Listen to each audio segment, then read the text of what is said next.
My name is Owen Frame. I'm 32 years old, and for 6 winters I had kept a light burning on a rock that most people had already forgotten. Sable Rock Light stood 2 miles off the Upper Peninsula, alone on a shelf of granite in the cold, gray reach of Lake Superior, and I was the last man the agency still paid to live inside it. I told everyone I took the post for the quiet. That was a kind lie. I told even to myself. The truth was heavier, and it had a name, and the name was Danny. Danny was my younger brother. He was 14, 4 years behind me, and he was the better of the two of us in every way that counts. He drowned on a summer night 9 years back, off a dock I could see from our mother's porch. On an evening, I had promised to watch the water while she ran into town. There was a girl I liked. There was a phone call I did not want to end. There was a whole small, stupid world of a 19-year-old boy's own business, and while I lived in it, my brother went down to swim off the end of the dock the way we had 100 times, and the cold cramped him, and the lake took him, and I was not there. I was 17 minutes late coming back down to the shore. 17 minutes is not a long time. It is long enough. They pulled him out at first light, and after that, I could not stand anywhere near still water without hearing the lake go quiet the way it had gone quiet that night. That flat black silence that a body makes when it slips under and the surface heals over it as if nothing had happened at all. So I did the only thing that made sense to a boy who had failed at watching. I became a man who watched for a living. I took a light nobody wanted, on a rock nobody visited, and I swore that no one would ever be lost on any water I could see ever again. It was not a healthy thing to do. I understand that now. But grief does not ask you to be healthy. It asks you to survive the next hour, and then the one after that.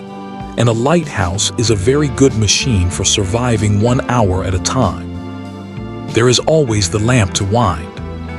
There is always the log to keep. There is always the water to watch. And as long as you are watching the water, you do not have to look at anything else. That was the wound I carried out to Sable Rock, and I carried it neatly, folded small, the way you fold a coat you never plan to wear in company. I cut off the mainland. I cut off my mother's phone calls down to 2 a year, on her birthday and at Christmas, and even those I kept short, because I could hear in her voice that she wanted her living son back, and I did not think I deserved to be wanted. I let the friends I had drift, one by one, until the drift was complete and there was no one left to drift from. And I cut off the girl I had grown up beside, the one who used to sit on our porch steps with Danny and me, and pretense read the same comic 3 times so she could stay past dark. Ada Linnell, 2 houses down, and a lifetime braided into ours. She had been Danny's friend as much as mine, maybe more. The kind of girl who was always at our table because her own house was quieter than she liked. She taught Danny to skip stones. She taught me to slow down, though it never took. I had loved her the way you love someone you have known so long you cannot find the edge of where the friendship stops. And somewhere around the time, we were both 19, that love had turned into something with a sharper shape. And I had almost said it once, on a night I still remembered too well. And then Danny drowned, and I buried that feeling with everything else, because loving anything after Danny felt like a thing I had lost the right to do. Ada had written to me for the first 2 years out on the rock.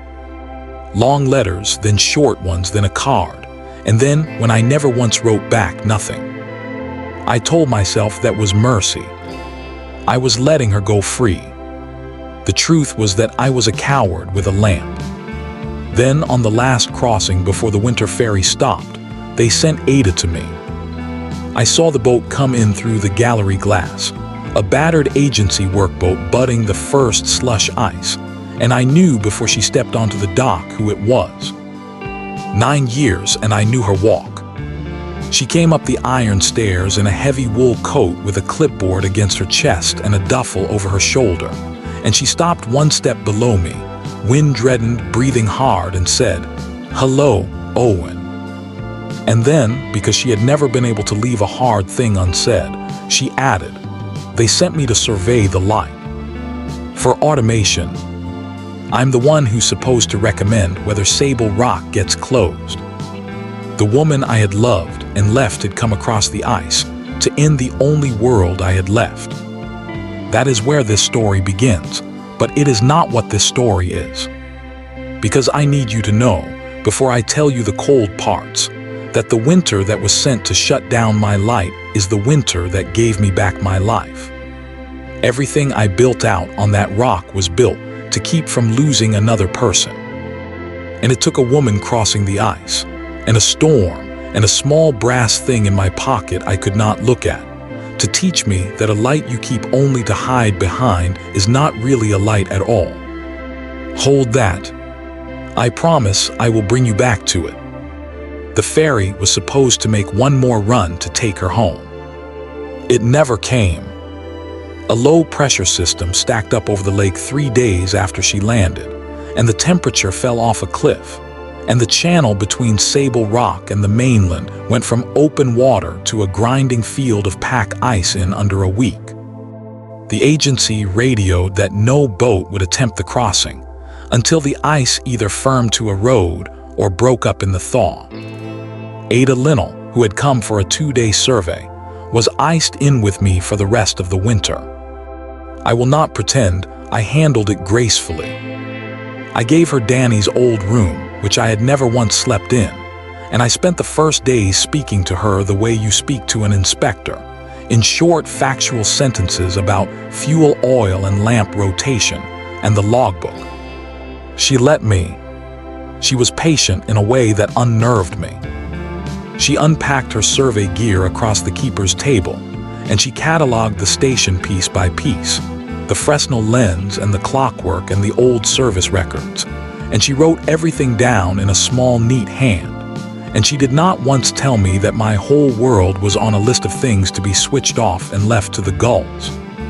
The station taught us a rhythm, the way stations do. I kept the light. That was the one thing I never let slide. Not for weather, not for grief, not for her.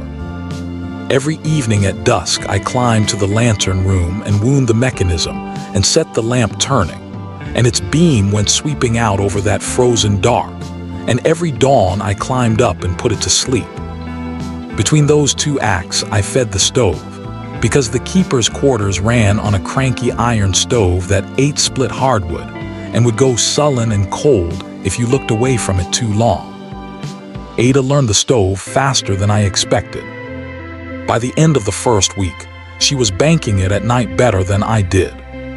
She cooked. I had eaten out of cans and foil for 6 years, standing up like a man doing a chore, and the first night she made a real pot of something, a thick lake country stew with the last of the fresh onions. She set 2 bowls on the table and 2 spoons, and she waited until I sat down across from her before she picked up hers. Such a small thing. I had not sat across a table from another person in longer than I wanted to count. I ate with my head down. When I looked up, she was watching me, not unkindly, and she said, "You forgot how to do this, didn't you?" It was not a question. I did not answer it, but I did not leave the table either. She had a way of talking that filled the quiet without demanding anything from it. She told me about the mainland, small news, who had married whom, which of the old stores had closed, which stretch of shoreline the state had finally protected. She talked about her work, the way an old building would tell you its whole history if you knew where to look, in the marks the tools had left, and the way the joints were cut, and how her whole job was really just a fight to keep the world from throwing away things that could not be made again. I understood, sitting there, that this was why the agency shutting down staffed lights sat so badly with her, and I understood too, though I did not say it, that a light station was exactly the kind of thing that could not be made again once it was let go. She never pushed any of this at me. She just laid it in the room and let it be there. And slowly, without meaning to, I began to answer. First one word, then a sentence. By the end of the second week, I was telling her about the ice, how it sang at night when it formed, a long, low, groaning music, and she put down her spoon and listened as if it were the most interesting thing anyone had told her in years.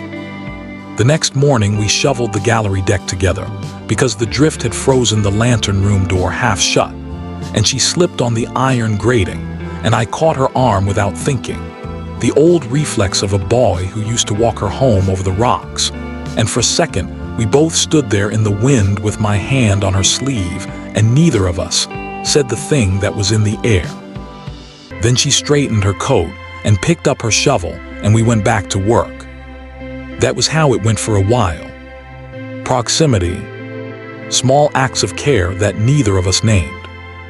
The shared history surfacing in pieces, the way ice surfaces stones in spring.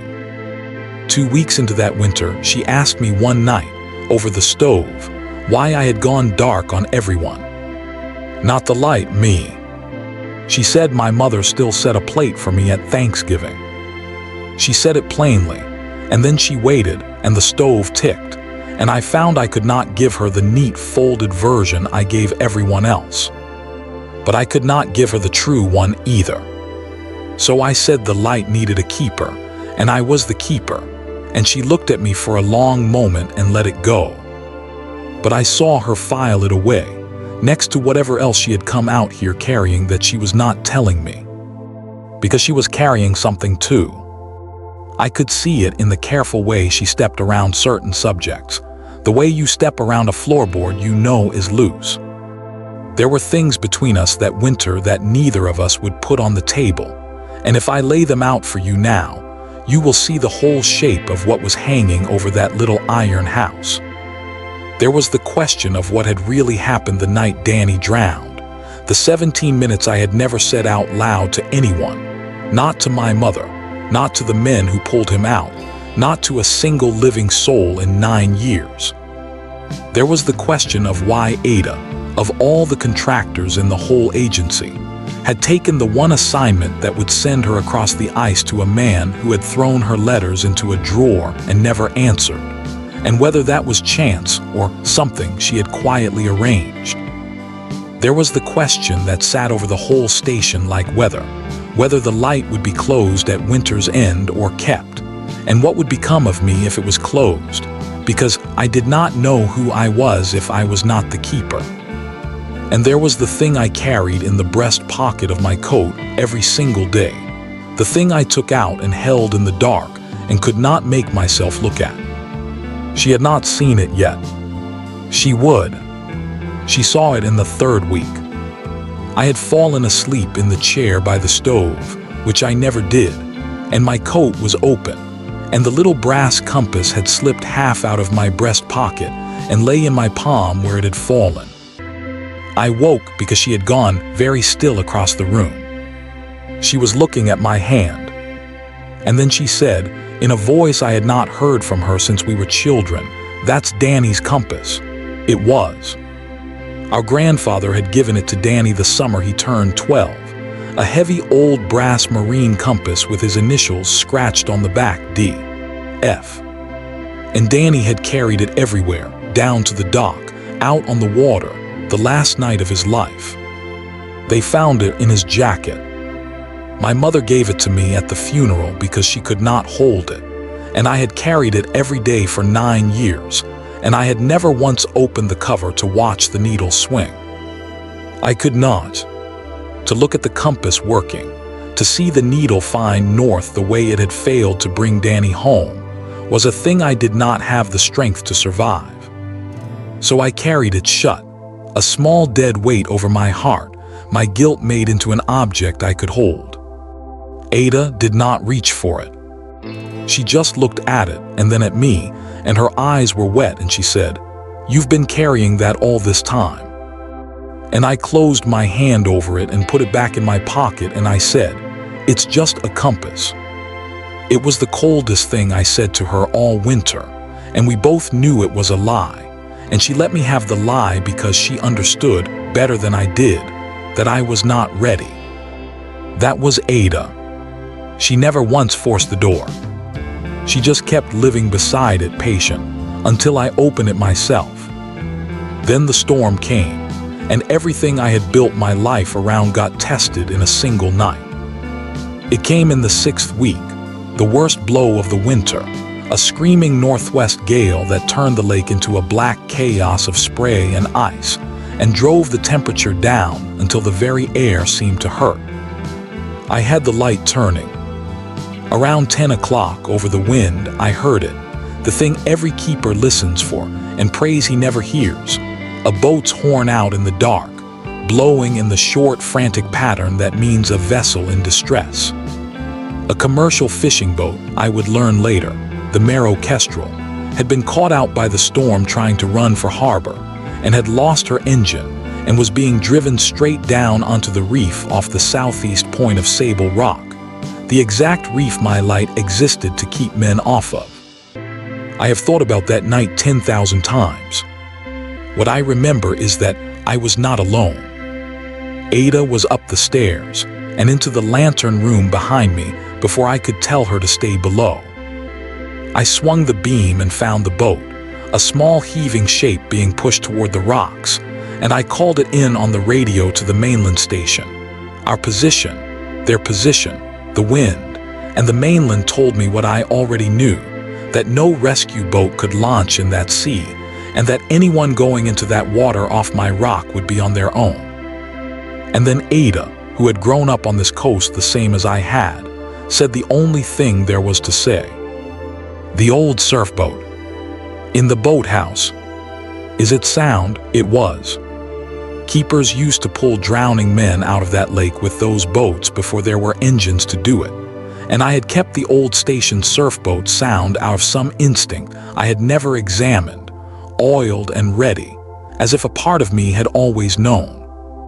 We went down into that storm together.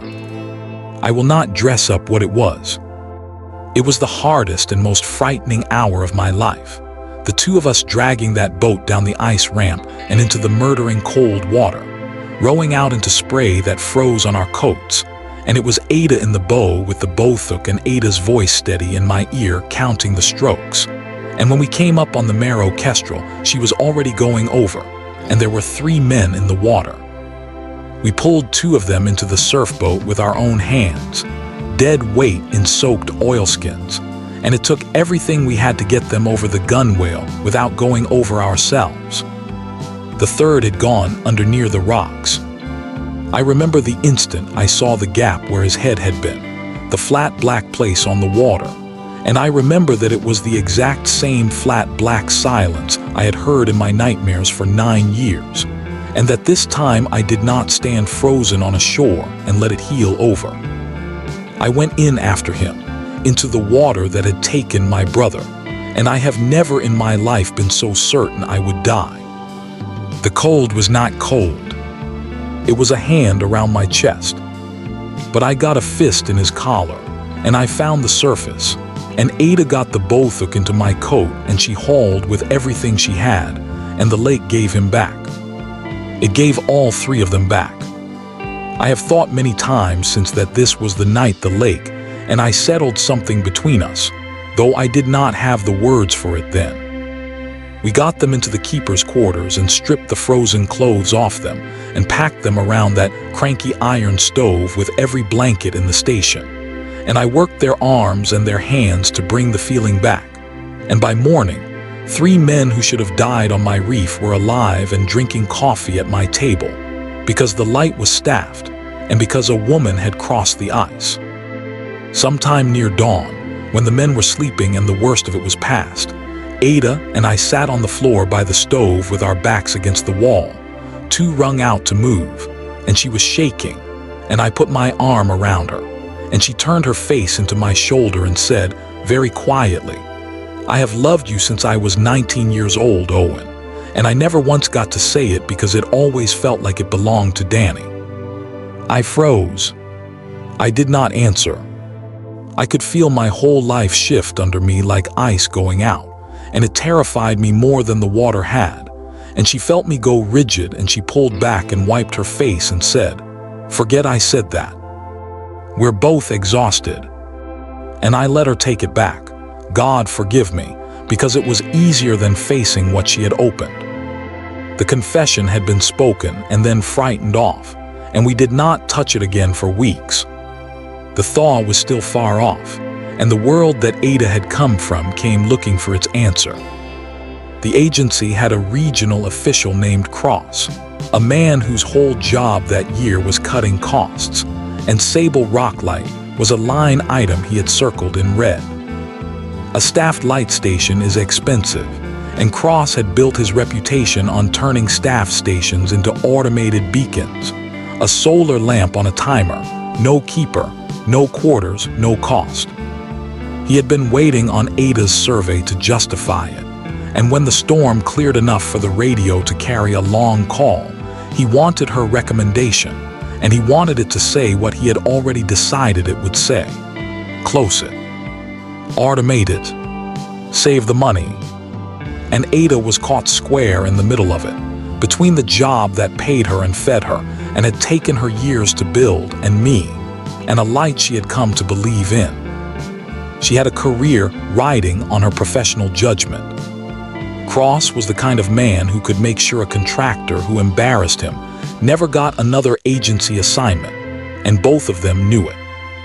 I heard her half of one of those radio calls, standing on the stairs where she did not know I was, and I heard her tell Cross that the events of the 6th week were exactly why a staffed light still mattered, that an automated beacon does not launch a surfboat, that a solar lamp cannot pull 3 men out of the water, that you cannot put a number on the difference between a light that only shines and a light that is also a person. And I heard Cross tell her, in the flat-bored voice of a man who has already won 100 of these, that a fishing boat's poor judgment was not the agency's budget problem, that heritage sentiment was not a line he could put on a ledger, and that he expected her professional recommendation to reflect cost, not feeling, or he would find someone whose recommendation did. That night we had the only real fight of the whole winter, and it was not about Cross. I had heard enough of the call to be frightened, and when I am frightened I go cold and I go cruel, and I said something I am ashamed of. I said she should just write the report Cross wanted and go back to the mainland, because the light was mine to lose and not hers to save, and she had no right to come out here and make me feel things, and then hand my whole life to a man with a red pen. And Ada, who had rode into a storm for me, went very white and very still, and she said, "That is not what this is about, and you know it." And I said, "Then what is it about?" And she said the true thing, the thing under everything. She said, "It's about Danny. It's always been about Danny. You think you don't get to keep anything good because he didn't get to grow up. You've been standing watch on this rock for 9 years doing penance for 17 minutes, and you would rather let them switch off your light and let me row back across that ice alone than admit that you are allowed to be happy. I loved you when we were young, and I love you now, and you would rather drown out here than let anyone reach you." She was crying by then, and she was not trying to hide it, and she said the last part very quietly. "I didn't take this job to close your light, Owen. I took it because it was the only door left that led to you. I thought if I could just get out here, I could reach you. And I did reach you, and now you're going to send me back across that ice and pretend none of it happened, because that is the only thing you know how to do with a person who loves you. You send them away before the lake can." And I could not answer her because she was exactly right on every single count, and being seen that clearly felt like the water closing over my head. So I did the cruel, cowardly thing one more time. I said nothing at all. She waited, and when the nothing went on too long, she nodded to herself, as if I had confirmed something, and she went to Danny's room and shut the door. I stood in the cold kitchen with my hand over the compass in my pocket, and I did not open it that night either. I told myself I was protecting her from a broken man. What I was really doing was what I had always done. I was watching the water instead of saving anyone, including myself. The heritage hearing came at the very end of winter, when the ice was rotting and a boat could just make the crossing. The agency held it in a plain municipal room on the mainland, and Ada and I both went across on the first uncertain ferry, sitting apart, barely speaking. Cross was there with his cost projections.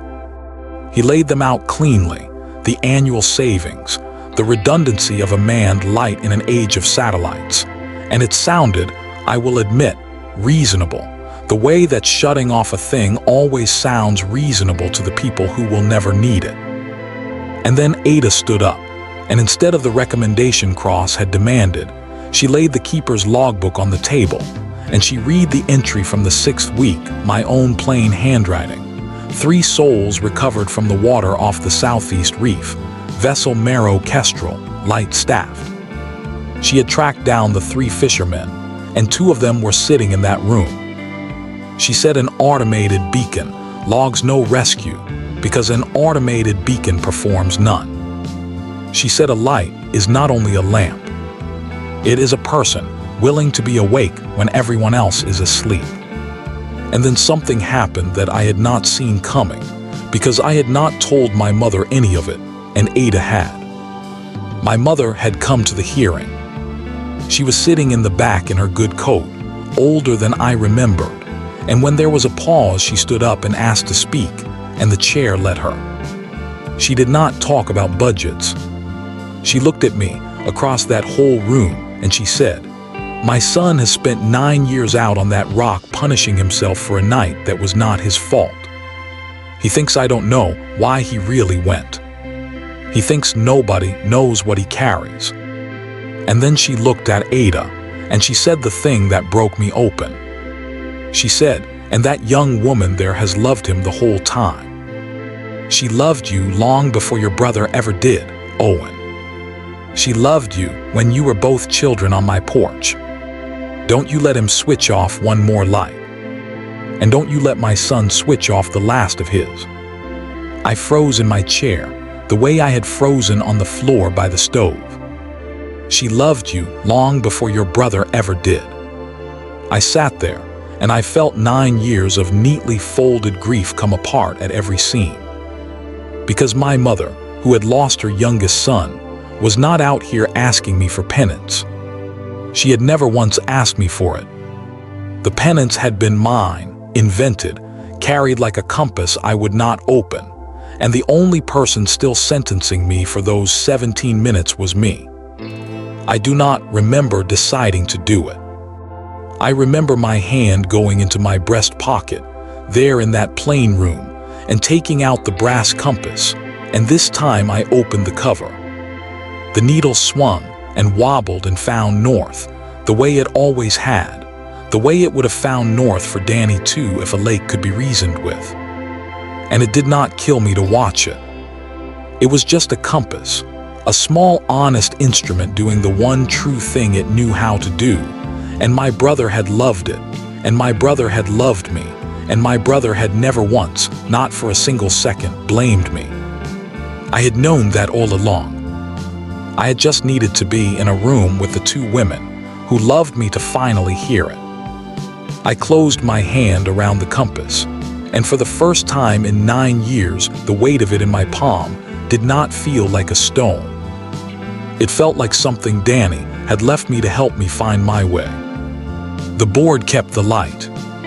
They voted that afternoon to designate Sable Rock as a staffed heritage station, funded and manned.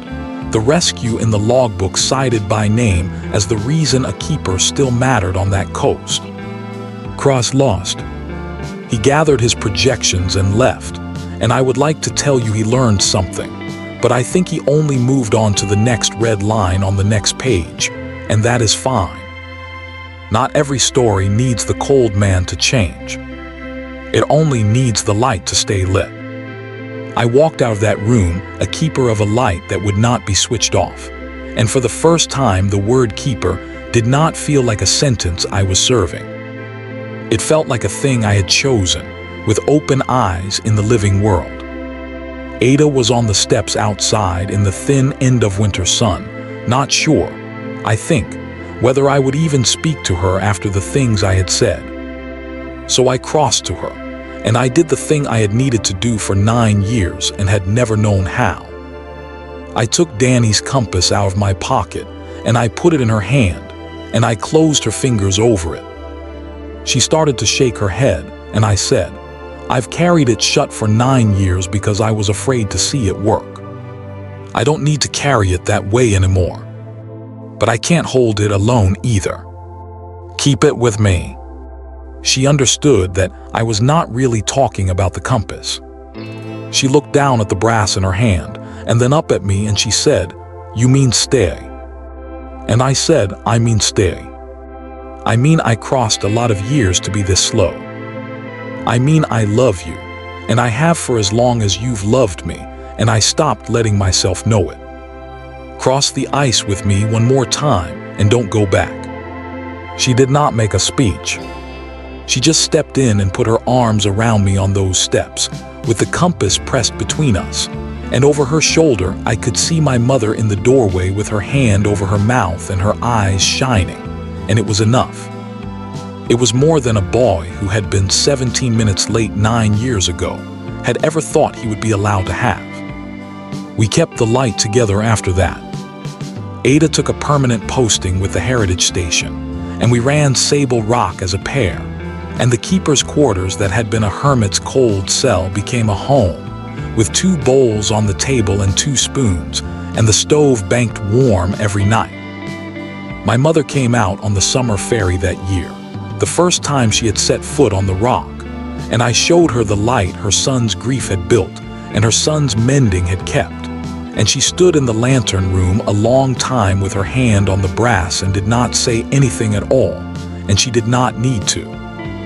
The 3 men from the Mare Kestrel sent a card every winter after that, on the anniversary of the storm, 3 signatures and nothing else, and I kept every one of them in the logbook drawer. In the spring, before all of that, Ada and I set Danny's compass in the lantern room, up in the glass where the beam turns, in a little brass mount I made for it over a week of evenings, so that it sits at the center of the light my brother's memory built, and its needle points north over all that water, keeping its own quiet watch. I do not carry it shut over my heart anymore. I go up and visit it, which is a different and better thing. Some evenings I climb up to wind the lamp, and Ada comes with me, and we stand in the warm glass while the beam sweeps out over the lake, her shoulder against mine, and I do not hear the water go quiet anymore. I hear it hold. So this is the last thing, the thing I promised I would bring you back to. For 6 winters I kept a light for strangers I would never meet, ships in the dark I would never see the faces of, and I told myself that was penance, and maybe at the start it was. But I have come to believe there is nothing more human than a light kept burning for someone you will never know, on the chance that, on their worst night, it is the thing that brings them home. That is not penance. That is love, aimed out into the dark on faith. And here is what the winter taught me, iced in on a rock with a woman I had spent 9 years refusing to see. The people who love you do not need you to have earned it. They do not stand on the shore keeping score of your worst night. They are the ones who see your light go dark, and instead of riding you off, put on a heavy coat and cross the ice to reach you. The ones who crossed the ice for you, back when you had shut them out and given them every reason to turn around, those are the ones who stay. Danny would have known that. I think in the end, he was the one who guided me home to it. I just had to be brave enough to open the compass and look. Would you have crossed the ice for someone who had shut you out?